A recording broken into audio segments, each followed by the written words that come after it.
నమస్తే. రాష్ట్ర వ్యాప్తంగా ఒక అంశం చర్చనీయాంశం అవుతుంది.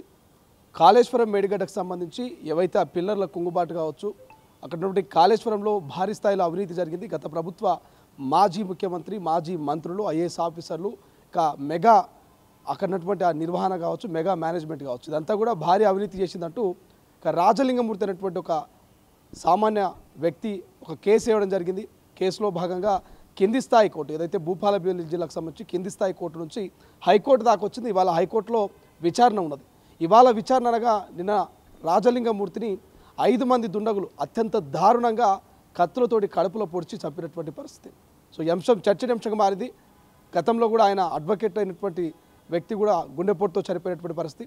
నిన్ననేమో హత్య, అంతకుముందేమో గుండెపోటు. చాలా అనుమానాలకు దారితీస్తున్నాయి. సో మాట్లాడడం ఈ అంశం మీద కాంగ్రెస్ పార్టీ సీనియర్ అధికార ప్రతినిధి, media and communication chairman సామర్ Rammohan Reddy ఉన్నాడు. సోషల్ మీడియా హ్యాండిల్స్లో కూడా కాంగ్రెస్కి సంబంధించి ఇటు బీఆర్ఎస్కి సంబంధించి ఒక రకమైనటువంటి వార్ నడుస్తూ ఉంది. సో ఎట్లా చూస్తారు దీన్ని? హ్యాండిల్ను మిమ్మల్ని ట్యాగ్ చేసి కొన్ని పోస్టులు వస్తూ ఉన్నాయి. సో ఈ హత్య వెనక ఎవరి కుట్రుంది అనుకోవచ్చు? ఇప్పుడు కుట్ర ఎవరిదైనా విచారణలో తేలాల్సినటువంటిది. అయితే అనుమానాలు ఉన్నటువంటి నేపథ్యంలో అక్కడ చనిపోయినటువంటి వ్యక్తి భార్య మాట్లాడుతున్నటువంటి వీడియోలు మరి సోషల్ మీడియా మాధ్యమంలోకి వచ్చినాయి. ఎందుకంటే ఆడికి పోయి ఏం జరిగింది అనేటటువంటి అంశాలు వార్తా కథనాలు మనం చూడడమే తప్ప ఇప్పుడు వీడియోల రూపకంలో చనిపోయినటువంటి రాజలింగమూర్తి సతీమణి ఆమె ఏడ్చుకుంటా ఎవరెవరి పేర్లు ప్రస్తావించింది అనేటటువంటిది ముఖ్యం. ఎప్పుడైనా మీడియాలో అనుమానాలని ఎవరు చెప్తారండి? కుటుంబ సభ్యులే కదా చెప్పేది. మరి ఏడ్చుకుంటా కొన్ని ప్రముఖ వ్యక్తులని, రాజకీయ నాయకులని, మరీ ముఖ్యంగా పేరు పెట్టి కేటీఆర్ అని లేకపోతే మిగతా వాళ్ళ పేర్లు చెప్పుకుంటా ఆమె మాట్లాడినప్పుడు మరి ఇది అనుమానాలకి దారితీసేటటువంటి నేపథ్యంలో ఉంటున్న దాంట్లో విచారణ అనేటటువంటి జరగాల్సిందే. అంతే తప్ప అసలు ఏం జరగలేదని చెప్పి పింక్ మీడియా మొత్తము ఆల్రెడీ ఏదో మా మీద బట్టగాల్చి మీదేసే ప్రయత్నం చేస్తున్నారు, లేకపోతే ఇంకోటి చేస్తున్నారు అంటే ఇంకొకటి వీళ్ళ యొక్క హిస్టరీ గిట్ట మనం తీసుకుంటే అధికారంలో లేనప్పుడు ఉద్యమ సమయంలో కూడా అగ్గిపెట్టెల సంగతి మనకు తెలుసు. అధికారంలోకి వచ్చినాక టిప్పర్ల కింద దళిత బిడ్డలు నలిగిపోయిన సంగతి మనకు తెలుసు. లాకప్ డెత్తులు కూడా మనం చూసినాం. మళ్ళీ అధికారం కోల్పోయిన తర్వాత కూడా ఇప్పుడు ఘటనలు ఏది మన లగచర్ల ఘటనలు, కుట్ర కోణంలతోటి అమాయకులైనటువంటి రైతులను ఇరికించేటటువంటి రాజకీయాలు కూడా మనం చూస్తూ ఉన్నాం. సో ఇట్లా వీరి యొక్క హిస్టరీ కూడా చక్కగా లేదు కాబట్టి ఆ యొక్క అనుమానాలు కూడా ఉన్నాయి. ఎందుకంటే చనిపోయినటువంటి వ్యక్తి భార్య అట్లా మాట్లాడింది అనేటటువంటి కోణంలో ఆ వైరల్ అవుతున్నటువంటి వీడియో కూడా జవాబు చెప్పాలి మరి అనేటటువంటి అంశంతో మనం మాట్లాడినాం. కొంతమంది గుమ్మడికాయలు దొంగోడంటే భుజాలు తడుముకున్నట్టు ఇంతింత పొడుగు రాసేటటువంటి దాంట్లోనే మనకు కనిపిస్తలేదా? ఎప్పుడెప్పుడు మరి ఇదే పింక్ మీడియా సామాన్యులకి ఏదైనా చిన్న సమస్య వస్తేనే భావ ప్రకటన స్వేచ్ఛ ఉంటున్నటువంటి ప్రజలు మాట్లాడేటివన్నీ బీప్ సౌండ్లు లేకుండా పెట్టేటటువంటి వీళ్ళు మరి చనిపోయినటువంటి వ్యక్తి భార్య మాట్లాడేటటువంటి వీడియో ఎందుకు పెట్టలేదు అనేది ఒకటి నేను అడుగుతా ఉన్నా. ఇది ప్రశ్నకు జవాబు చెప్పు ఫస్ట్. ఆ సోషల్ మీడియాలో ఆ వీడియోని కూడా పెట్టాలని మీ డిమాండ్ కాదు, వాస్తవం కదా. ఏడ్చుకుంటా వాళ్ళ భార్య మాట్లాడుతుంది, అది ఎందుకు పెడతలేరు? పింక్ మీడియా మొత్తం ఎందుకు పెడతలేరు? ఇదో ఇంకో కొత్త అనుమానం వస్తలేదా? ఎవరికించి డైరెక్షన్ వచ్చింది అట్లాంటి వీడియోలు పెట్టొద్దని? నువ్వు పెట్టు, నువ్వు న్యూట్రల్గా ఉండి పనిచేస్తున్నావు అని చెప్పుకునేటటువంటి మొక్కలేగా మీరంతా.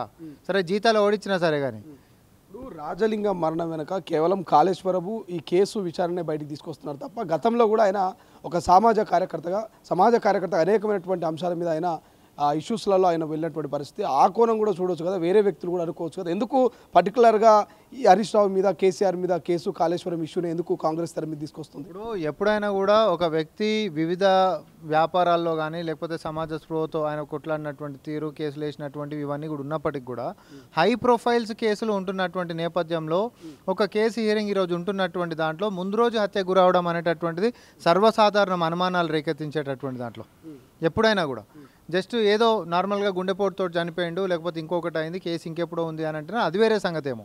కానీ ఈరోజు విచారణ ఉంది అని అంటున్నప్పుడు నిన్న హత్య జరిగింది అని అంటే వాస్తవాలు ఏదైనా ఉండొచ్చు. నేను అట్లా కూడా అంటున్నా, వాస్తవాలు ఏదైనా ఉండొచ్చు. కానీ సర్కమ్స్టాన్సెస్ అన్ని గిట్ట మనం డాట్స్ కనెక్ట్ చేసుకుంటే అనుమానాలకి తావిచ్చేటటువంటిది అయితే కనిపిస్తుంది కదా. ఆ అనుమానాలని నివృత్తి చేసేటటువంటి పనుల మీరు ఉండాలనే తప్ప ఇప్పుడు వాస్తవాలని ఏడ్చుకుంటే మరి వాళ్ళ భార్యకి అయితే ఒకరు చెప్పైతే ఏడిపియారు కదా. అట్లాంటిది మరి ఆమె ఏడ్చుకుంటా పలానా ప్రముఖుల పేర్లే ఆమె చెప్పినప్పుడు ఇంకా అనుమానాలను బలోపేతం చేస్తున్నటువంటి దృక్పథం కనిపిస్తుంది తప్ప అంతకుమించి వేరేది లేదంటున్నాం.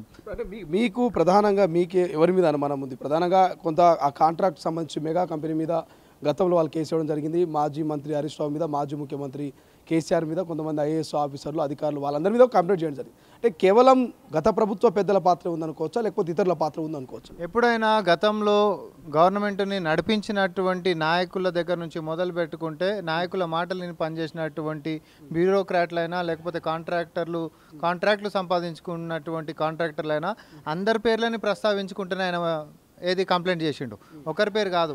దీంట్లో కేసీఆర్ గారి పేరు దగ్గరికి మొదలు పెట్టుకుంటే హరీష్ రావు గారు, బ్యూరోక్రాట్స్, తర్వాత నువ్వు చెప్పినట్టు ఇన్ఫ్రా కంపెనీస్, వీళ్ళందరి కాంట్రాక్టర్స్ పేర్లతో సహా ఎల్ఎన్టీ కానీ మెగా కానీ వీళ్ళందరి పేర్లు కూడా దాంట్లో ఉన్నటువంటి పరిస్థితి. మరి ఈ నేపథ్యంలో ఆయన హత్యకి గురైండు అని అంటే విచారణ అనేది ముందుకు సాగుతుంది. భార్య ఏడ్చుకుంటూ మాట్లాడింది, పలానోడు చేపించినటువంటి పని ఇదని చెప్పి అని అంటుంది. ఆ యొక్క అనుమానాలను నివృత్తి చేయాల్సినటువంటి బాధ్యత ఉంటుంది. అంతే తప్ప ముందే నువ్వే ఒకలత పూచుకొని నువ్వు మీరే సోషల్ మీడియాలో ఏం జరగలేదు, మాకేం సంబంధం లేదు అని చెప్పి నువ్వు మాట్లాడుండేంది. ఆ పేర్లు పెట్టిన వాళ్ళు బయటకు వచ్చి మాట్లాడమని అంటున్నాం మేము, వాళ్ళని వచ్చి బయటకు వచ్చి స్పందించమని అంటున్నాం మేము. సో ఇది ఒక కాళేశ్వరం కేసుగా చూడకుండా ఒక సామాన్య వ్యక్తి మర్డర్గా చూస్తే శాంతి భద్రత విషయంలో తెలంగాణ రాష్ట్రంలో శాంతి భద్రత లోపిస్తున్నాయా? ఒకవేళ లోపించకుంటే ముఖ్యమంత్రి గారి దగ్గరనే హోంశాఖ ఉంది కాబట్టి ఈ సంఘటన మీద ఎటువంటి చర్య తీసుకోబోతా ఉంది రాష్ట్ర ప్రభుత్వం? ఎట్టి పరిస్థితులలో వదిలిపెట్టే ప్రసక్తి ఏమి ఉండదు. అనుమానాలను నివృత్తి చేసేటటువంటి బాధ్యత ప్రభుత్వమే తీసుకుంటుంది. ఎందుకంటే గతంలో అధికారంలో ఉన్నటువంటి బీఆర్ఎస్ పార్టీ నేరేళ్ల ఘటననే మనం తీసుకుందాం. ఉసుక రవాణాని, అక్రమ రవాణాని ప్రశ్నించినందుకు అదే ఉసుక లారీల కింద తొక్కిపిచ్చి చంపించి సంసారానికి పనికి రాకుండా విగతజీవులుగా మార్చినటువంటి వారి యొక్క మదం పట్టినటువంటి అధికారం ఆయన ఎట్లున్నారో మనం చూసినాం. ఈ రోజటి కూడా విగతజీవులకు ఉన్నటువంటి వారి యొక్క పరిస్థితులు మనకు తెలుసు. ఈ రోజటి కూడా ఉదాహరణ లైవ్ మల్లన్న సాగర్కి సంబంధించిన భూ నిర్వాసితులకి ఎట్లా జరిగింది, అడవులలో ఏమేది వెళ్ళారు అనేటటువంటి అంశాలు కూడా మనకు తెలుసు. అరాచకపు పరిపాలనకి పూనుకున్నటువంటి గత పాలకులు ఈ యొక్క కేసులలో కూడా ప్రధానంగా వినిపిస్తున్నటువంటి పేర్లు కాబట్టి అవి బలోపేతం చేసేటటువంటి దిశగా రాజకీయం చేసేటటువంటిది కాదు.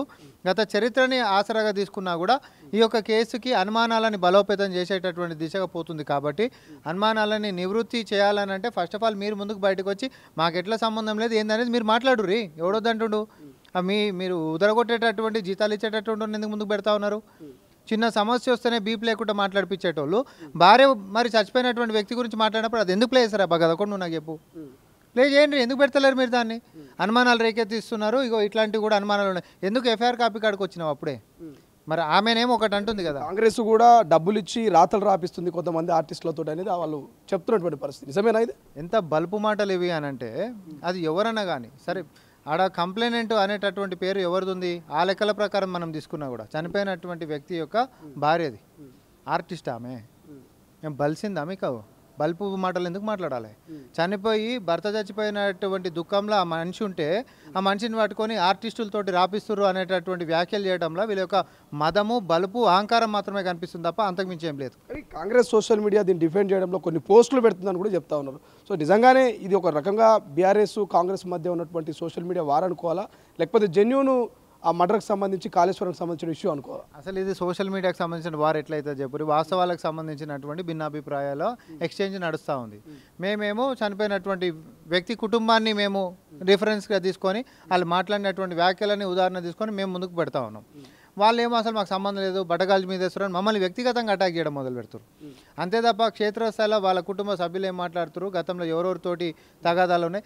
అవునబ్బా, ఒక ల్యాండ్ ఓలతోటి తగాదాలు ఉన్నాయని నువ్వు చెప్తున్నావు, ఒకటే ఎందుకు చెప్తున్నావు? ఇంకెవరెవరితోటి ఉన్నాయి అనేది కూడా చెప్పాలి కాపోని ఆడ కూడా సెలెక్టివ్ అప్రోచ్ ఎందుకు? నేను అడిగేటటువంటి క్వశ్చన్ అర్థమైంది అనుకుంటున్నాను నేను.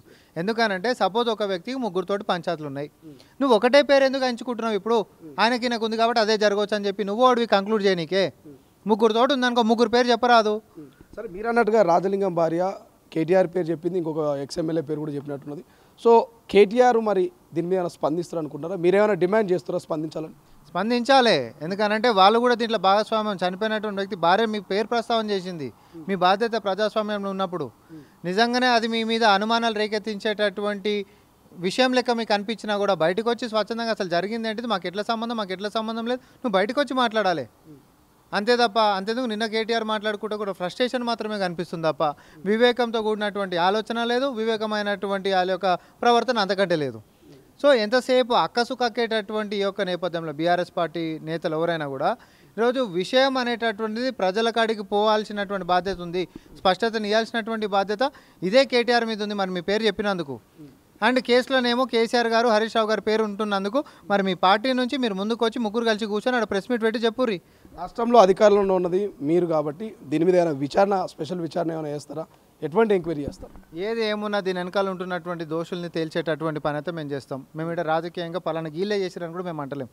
కానీ అనుమానాలు ఉంటున్నప్పుడు నివృత్తి చేయాల్సినటువంటి బాధ్యత మా మీదనైతే ఉంటుంది. అధికారాన్ని అడ్డం పెట్టుకొని అధికార దుర్వినియోగం చేసి అమాయకులను బలిపశులను చేసినటువంటి గత చరిత్ర పోయింది. కానీ ఈరోజు అమాయకుల పక్షాన నిలబడి న్యాయం చేసేటటువంటిగా అడుగులు ముందుకు వేసేటటువంటి ప్రభుత్వం ఈరోజు వచ్చింది. దాని ప్రజాపాలన అన్నాం. గౌరవనీయులు ముఖ్యమంత్రి రేవంత్ రెడ్డి గారు అన్యాయమైనటువంటి కుటుంబాలకి బాసటగా ఉంటారు.